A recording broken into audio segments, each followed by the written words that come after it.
historique. Les amis, Ousmane Sonko a prononcé un discours hier qui est digne des discours de Thomas Sankara de l'époque. Si vous n'avez pas suivi ce discours, vous êtes passé à côté de quelque chose. Mais ne vous inquiétez pas, j'ai condensé le discours en 10 points. Les 10 points clés qu'il fallait absolument retenir de ce qu'Ousmane Sonko a dit hier.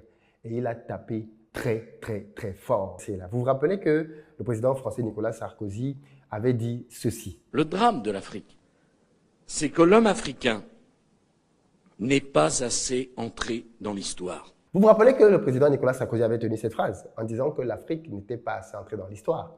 Tollé général, quoique beaucoup de nos dirigeants de l'époque étaient restés muets, comme si rien n'avait été dit de gravissime. Et bien aujourd'hui, tenez-vous tranquille, l'histoire nous ramène encore à Dakar et encore entre un dirigeant français et un dirigeant sénégalais. Juste que cette fois-ci, en réalité, ils sont du même bord politique. Ousmane Sonko intervient et il le précise ici en tant que leader du PASTEF, le parti qu'il a fondé avec Diomaye Faye notamment. Et c'est à ce titre-là qu'il s'exprime. En face, il a Jean-Luc Mélenchon, président du parti français Les Insoumis, qui avec lui converge sur plusieurs points. Et donc c'est une rencontre de chef de parti à chef de parti qui en réalité est filmée. Mais comme Ousmane Sonko est aussi Premier ministre du Sénégal accessoirement, vous vous doutez bien que ce qu'il dit là va au-delà du cadre d'un simple dirigeant de parti. C'est quelque part la position du Sénégal qui s'exprime. Et quelque part, je me dis c'est très bien qu'au final, Ousmane Sonko n'ait pas été président, au moins pour le moment, parce que je pense qu'avec le temps, il le sera certainement. Mais c'est bien pourquoi? Parce que ça lui permet d'avoir ce genre de discours. Si Ousmane Sonko était président, il ne serait même pas dans la salle. Vous allez remarquer que Diomaye Faye n'est pas dans la salle, parce que c'est une histoire de parti à parti, et le président de la République au Sénégal doit démissionner de son poste dans le parti. Et c'est ce que Diomaye Faye a fait. Il a quitté son poste de dirigeant du PASTEF pour se consacrer à la fonction du président de la République. Donc, il ne peut pas participer à ce genre d'échange. Et si ça avait été Sonko, Sonko n'aurait pas pu être là et on n'aurait pas eu cette masterclass. Donc, les amis, nous allons donc simplement entrer dans les détails. Je vous épargne, elle était longue. Elle était vraiment longue et il a dit beaucoup de choses. J'ai retenu ici 10 points importants. Je précise que je ne vais pas entrer en profondeur dans ce qu'il a dit. Je vais juste vous présenter les points parce que sinon la vidéo serait beaucoup trop longue. Mais je prendrai le temps prochainement de commenter plusieurs des points qu'Ousmane Sonko a développés. Parce que c'est d'une richesse inépuisable. Et je pense que tous les Africains devraient s'imbiber, s'imprégner de ce genre de notions pour que nous soyons une génération de plus en plus consciente, pour que les manipulations ne soient plus jamais possibles en terre africaine. Alors, premier point, inspirer. C'est tellement rare un dirigeant africain qui, au travers de son nation, pense à inspirer d'autres personnes, d'autres pays et d'autres générations. Écoutez. Nous avons un pays à transformer et je peux assurer tout le monde que nous allons transformer ce pays.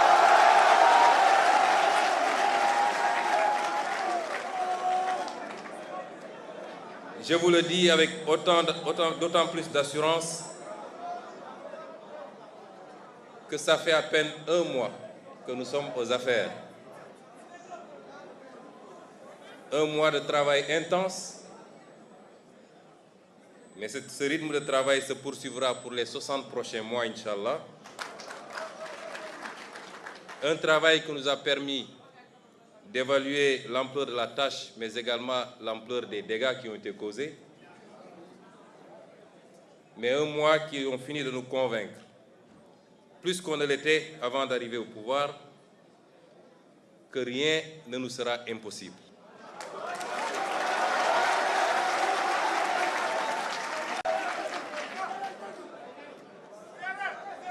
Je parle avec beaucoup de calme également parce qu'au-delà d'un pays à transformer, et nous le ferons, nous avons un continent à inspirer. Je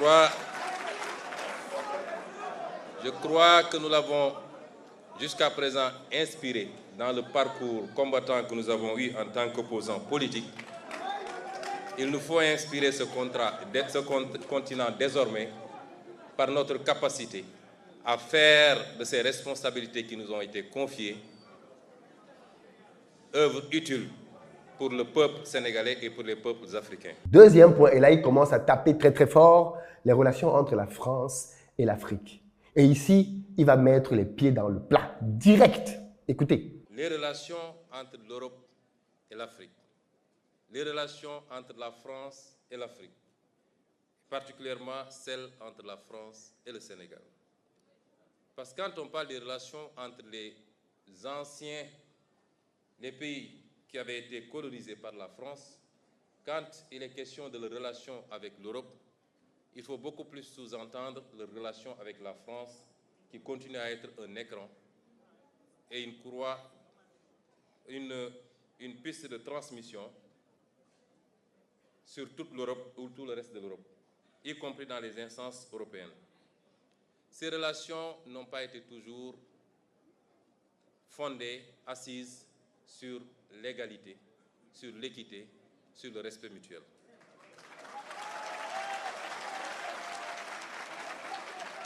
Ces relations jusque-là ont été des relations léonines au détriment des Africains et du continent africain.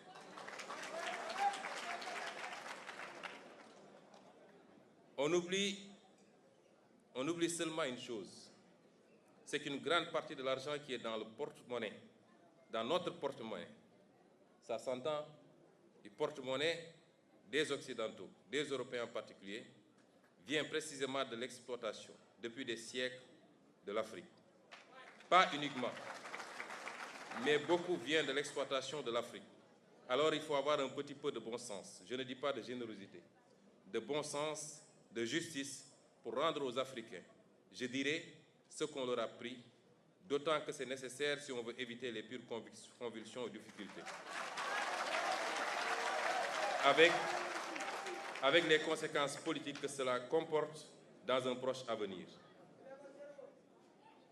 J'ai fait une citation qui pourrait être rattachée aux activistes africains les plus radicaux, mais qui en réalité vient de l'ancien président de la France, j'ai nommé M. Jacques Chirac.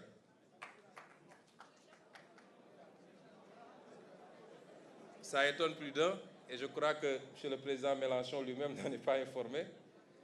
Et c'est une reconnaissance certes tardive, mais qui établit une vérité historique, celle de l'exploitation pendant des siècles et avec des manières différentes d'un continent par un autre qui a pu justifier une grande partie de la richesse de l'un de ces continents au détriment de l'autre. Troisième point, le fameux faux sentiment anti-français. Il explique ici en réalité que c'est une mascarade. Avez-vous déjà vu quelqu'un en Afrique avoir un problème parce qu'il est français? S'il y avait réellement un sentiment anti-français, les Français viendraient aussi librement dans nos pays? Pas du tout. C'est une histoire qui a été créée de toutes pièces pour essayer de détourner l'attention des gens du vrai problème. Écoutez ce qu'Ousmane Sonko en dit. Avec la France, par exemple, je n'ignore pas que nous, notre mouvement politique, quand je dis la France, je parle de ceux qui gouvernent aujourd'hui la France. Je parle du président Macron et de son régime. Nous ne parlons pas du peuple français avec lequel nous n'avons aucun problème et avec lequel nous sommes liés par une longue et riche histoire. Et je ne parle pas de toutes les élites politiques françaises, ni de la société civile. Je parle de l'élite gouvernante actuelle. Cette France, je n'ignore pas que pour elle, nous avons été, et peut-être nous le sommes encore, malgré notre élection démocratique par le peuple sénégalais, dépeints sous les traits d'un mouvement et d'un leader terroriste, islamiste, violent, populiste, anti-occidental, pro-russe. Je ne parle pas de vous. Vous partagez ce soir avec nous.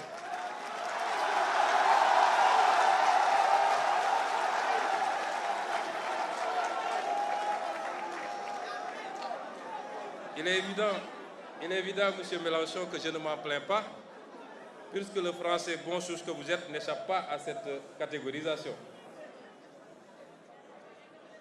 La vérité, c'est que beaucoup de gouvernants européens, et singulièrement français, s'accommodaient mal de notre discours politique souverainiste et se fixaient comme objectif de l'entraver. C'est ce qui explique certainement leur mutisme approbateur face à la sanglante persécution du régime du président Macky Sall contre notre parti politique et ses militants.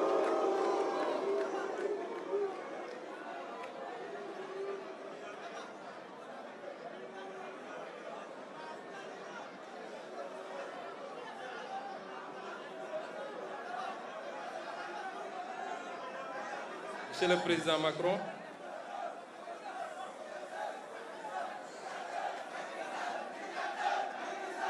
je voulais dire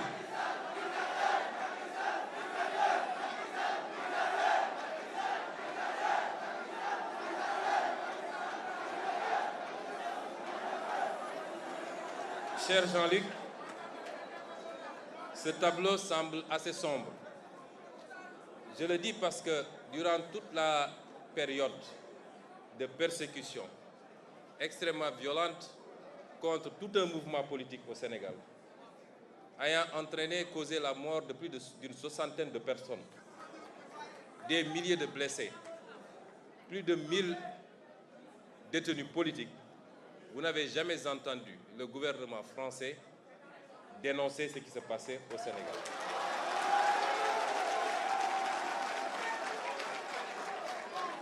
Vous n'avez jamais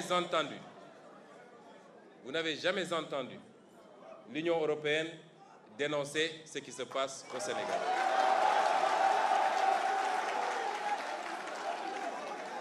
Et pire encore, c'est au pire de ces persécutions que le président Macron accueillait le président Macky Sall pour le féliciter d'avoir fait ce qu'il fallait pour sauver son pays. C'est une incitation à la répression, une incitation à la persécution et l'exécution de Sénégalais qui n'avaient de crime que d'avoir un projet politique qui était majoritairement celui des Sénégalais. Et ce qui le confirme, c'est l'élection dès le premier tour à plus de 54% de son Excellence le président Bassirou Diomaye Faye. Quatrième point, Sonko, populiste, anti-français, ainsi de suite. Vous savez que c'est comme ça que ça se passe. Dès que vous osez dire quelque chose qui est intelligent, qui est cohérent, vous devenez tout de suite un ennemi. Voilà comment est-ce que les médias mensonges cataloguent toutes les personnes qui utilisent simplement leur cerveau pour pouvoir s'exprimer. Mais maintenant qu'il est Premier ministre, vous allez voir qu'on ne peut plus le traiter comme on le traitait quand il était encore simple opposant politique, puisque maintenant qu'il a tenu ce discours, il a été repris par l'essentiel de la classe politique française. Mais il a été repris juste pour citer ce qu'il a dit. Aucun d'eux n'est allé pour commenter les faits, parce qu'il dit ici des choses assez gravissimes. Écoutez. Je voudrais faire une précision. Les propos que j'avance sont les propos de Ousmane Sonko, président du parti PASTEF Les Patriotes.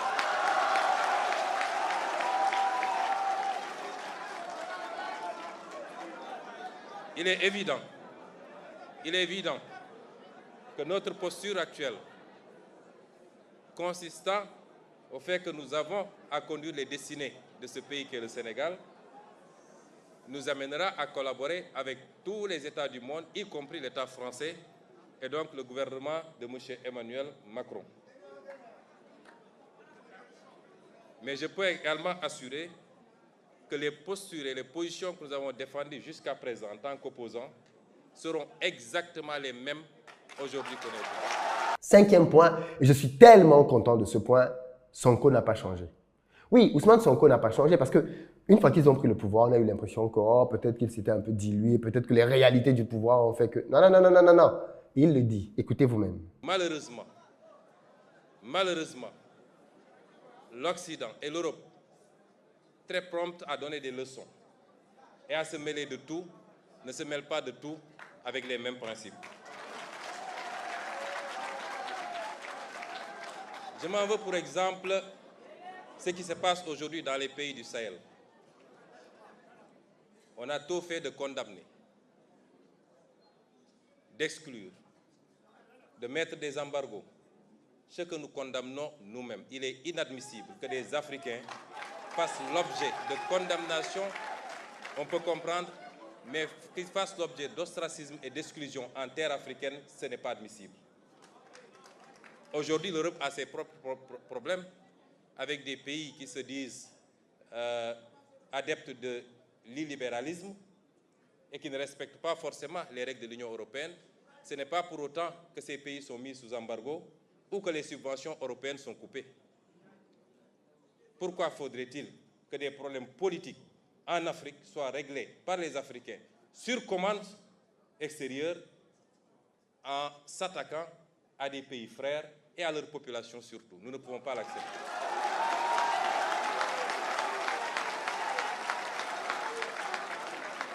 Et c'est pourquoi nous ne lâcherons pas nos frères du Sahel. et nous ferons tout ce qu'il faut pour raffermir les liens et leur apporter notre solidarité. Ceux qui aujourd'hui condamnent des régimes considérés comme des régimes militaires ou dictatoriaux sont pourtant enclins à aller dans d'autres régimes qui ne sont pas démocratiques lorsque leur intérêt s'y trouve pour négocier du pétrole ou des marchés. Est-ce qu'à partir de ce moment, on peut dire qu'ils se mêlent de tout avec les mêmes principes? Absolument pas. Les problèmes internes au pays doivent être réglés par les citoyens de ces pays. Certes, il y a eu des coups d'État. Et certes, personne n'encourage la commission de coups d'État. Mais je refuse d'être ceux qui analysent les symptômes et qui refusent d'analyser les causes réelles et profondes de ce pays. Sixième point, les problèmes en Afrique seraient réglés sur commande extérieure. Ouh là là là là là là. Apparemment, les sanctions que l'on a données au Mali, au Niger, au Burkina auraient été commandées de l'extérieur. C'est Sonko qui le dit. Écoutez. J'ai toujours dit que je n'impute pas tous les maux qui nous gangrènent à des responsabilités extérieures. Les détournements de deniers publics ne sont pas de la responsabilité étrangère, c'est l'irresponsabilité et la boulimie de nos élites.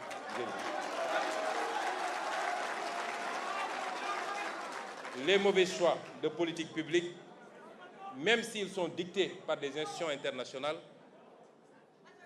ne sont que de la responsabilité de nos propres élites. Je puis vous assurer que personne, rien ni personne, aussi bien dans le cadre bilatéral que multilatéral, ne nous imposera à nous les politiques que nous avons appliquées. Personne. Septième point, la corruption des élites africaines.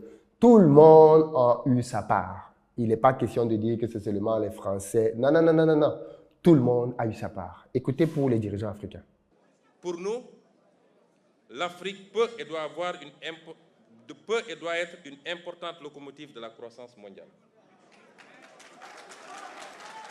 Pour cela, elle n'a pas prioritairement besoin d'un traitement de faveur ou d'une approche infantilisante, comme ce fut le cas jusque-là. Elle n'a pas besoin d'un modèle principalement financé de l'extérieur à travers une dette mal maîtrisée et libellée en devises étrangères,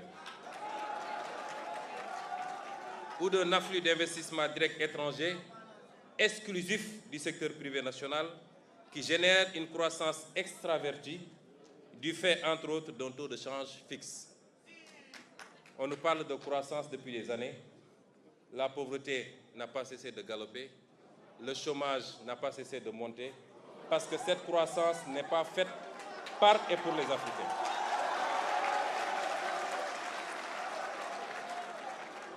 Tel est le schéma auquel est soumis le continent africain, et le Sénégal en particulier, par le libéralisme ambiant qui les a réduits à un statut de marginaux dans leur propre continent.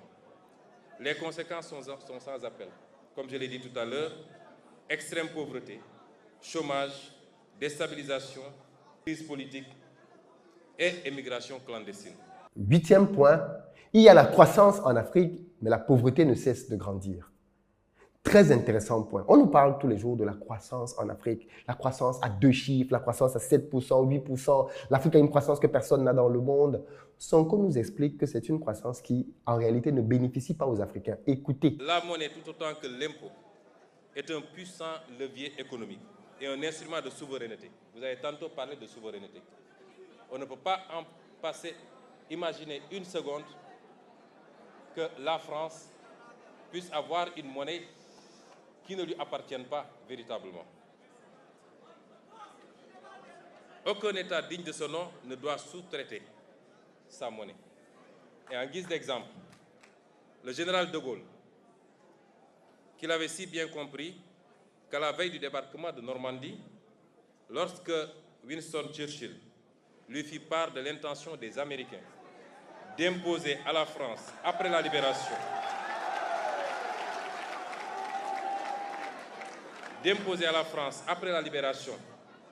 une nouvelle administration, une monnaie appelée billet drapeau, le général piqua une colère noire. Vous connaissiez ces colères. Allez, faites la guerre avec votre fausse monnaie, rétorqua-t-il. Ce billet ne circula que peu de temps en Normandie, notamment un seul mois, deux ou trois mois, de juin à août 1944, avant d'être définitivement retiré. Voici ce que nous en disions sur la question monétaire dans notre ouvrage intitulé « Solutions pour un Sénégal nouveau ». Je disais alors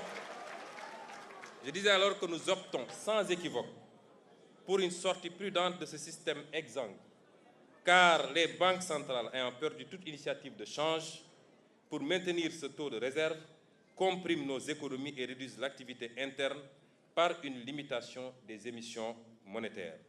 Ce que nous proposons, c'est de restituer à la monnaie ses fonctions d'écoute et de financement de l'économie par la formulation de l'offre des productions à l'exportation et à la consommation intérieure, l'appui aux politiques industrielles, et j'en passe, et j'en passe. Et c'est pourquoi aujourd'hui, dans notre option de renforcer notre marché financier national par divers leviers, parmi lesquels des investisseurs étrangers qui acceptent de combler notre déficit d'épargne pour partie en monnaie locale. Imaginez-vous que les pays africains s'endettent en devises étrangères et donc sont exposés aux fluctuations du marché. Aucun pays africain presque ne peut s'endetter en devises locales. Et cela doit cesser parce que nous en subissons les contre-coups. 9e point, le franc CFA. Que dit-il du franc CFA? C'est jouissif. La monnaie, tout autant que l'impôt, est un puissant levier économique et un instrument de souveraineté. Vous avez tantôt parlé de souveraineté. On ne peut pas en passer, imaginer une seconde que la France puisse avoir une monnaie qui ne lui appartienne pas véritablement. Aucun État digne de ce nom ne doit sous-traiter sa monnaie. Et en guise d'exemple, le général de Gaulle, qu'il avait si bien compris qu'à la veille du débarquement de Normandie, lorsque Winston Churchill lui fit part de l'intention des Américains d'imposer à la France, après la libération,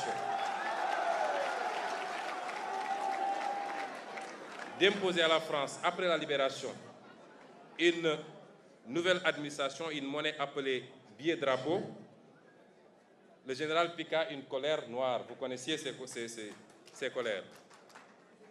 Allez, faites la guerre avec votre fausse monnaie, rétorqua-t-il. Ce billet ne circula que peu de temps en Normandie, notamment un seul mois, deux ou trois mois, de juin à août 1944, avant d'être définitivement retiré. Voici ce que nous en disions sur la question monétaire dans notre ouvrage intitulé « Solutions pour un Sénégal nouveau ». Je disais alors que nous optons sans équivoque pour une sortie prudente de ce système exsangue, car les banques centrales ayant perdu toute initiative de change pour maintenir ce taux de réserve, compriment nos économies et réduisent l'activité interne par une limitation des émissions monétaires. Ce que nous proposons, c'est de restituer à la monnaie ses fonctions d'écoute et de financement de l'économie par la formulation de l'offre des productions à l'exportation et à la consommation intérieure, l'appui aux politiques industrielles, et j'en passe, et j'en passe. Et c'est pourquoi aujourd'hui, dans notre option de renforcer notre marché financier national par divers leviers, parmi lesquels des investisseurs étrangers qui acceptent de combler notre déficit d'épargne pour partie en monnaie locale. Imaginez-vous que les pays africains s'endettent en devises étrangères et donc sont exposés aux fluctuations du marché. Aucun pays africain presque ne peut s'endetter en devises locales. Et cela doit cesser parce que nous en subissons les contre-coups. Je ne saurais clôturer ces 10 points sans vous parler des bases militaires. Écoutez ce qu'il dit des bases militaires, ça va chauffer. La présence de bases militaires étrangères au Sénégal.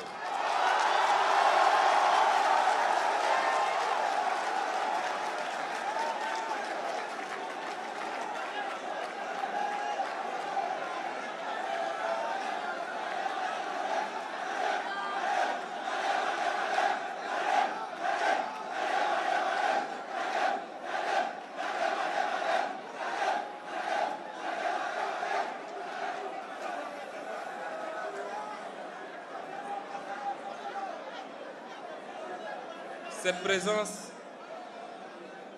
présence de bases militaires suscite des interrogations légitimes, plus de 60 ans après nos indépendances. Nous devons nous interroger sur les raisons pour lesquelles l'armée française, par exemple, bénéficie toujours de plusieurs bases militaires dans nos pays et sur l'impact de cette présence sur notre souveraineté nationale et notre autonomie stratégique. L'histoire récente, j'aime bien prendre des exemples sur la France elle-même. L'histoire récente de la France est très riche en anecdotes intéressantes sur la problématique et les enjeux de la question sécuritaire. Entre 1956 et 1958, vous êtes historien, je ne le suis pas. Je peux me tromper sur les dates et même sur les faits.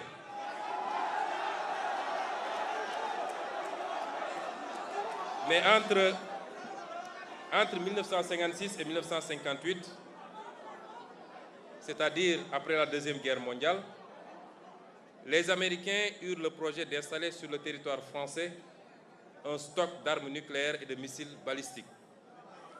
Le projet buta sur la double question du commandement et du contrôle des 10 missiles, dont le déploiement était admis par les militaires français comme un bon moyen d'accroissement du pouvoir dissuasif de l'OTAN. L'armée de l'air de la France jugeait alors inacceptable le principe selon lequel les escadrons de missiles balistiques resteraient sous commandement américain. Ces unités devaient impérativement être sous commandement national. Dès son arrivée au pouvoir, le général de Gaulle, encore lui, lors de la réunion de défense du 7 juin 1958, avisa que ces armes devront être obligatoirement sous contrôle français et que la France réclame le droit de donner son avis dans le déclenchement d'une éventuelle guerre nucléaire, toute condition jugée excessive par les Américains au point qu'un accord n'ait pu être conclu. Deuxième exemple, en mai 1966, le général de Gaulle engagea la France à se retirer du commandement intégré de l'OTAN, qui disposait alors d'une dizaine de bases militaires en France. Et la conséquence, nous la savons. Et justifia cette décision par la volonté de la France de disposer d'elle-même, volonté qui est incompatible avec une organisation de défense dans laquelle elle est subordonnée. Je réitère ici la volonté du Sénégal de disposer de lui-même, laquelle volonté est incompatible avec la présence durable de bases militaires étrangères au Sénégal. Je sais que la vidéo était un peu longue, mais c'était nécessaire de prendre le temps d'écouter en profondeur chacun des points qu'il a donnés. Comme j'ai dit précédemment, je prendrai maintenant le temps d'aller en profondeur sur plusieurs de ces points parce que c'est une véritable masterclass, c'est un chef-d'œuvre, c'est un discours historique. Je suis fier d'être africain à cause de personnes comme Ousmane Sonko. Je suis fier d'être africain.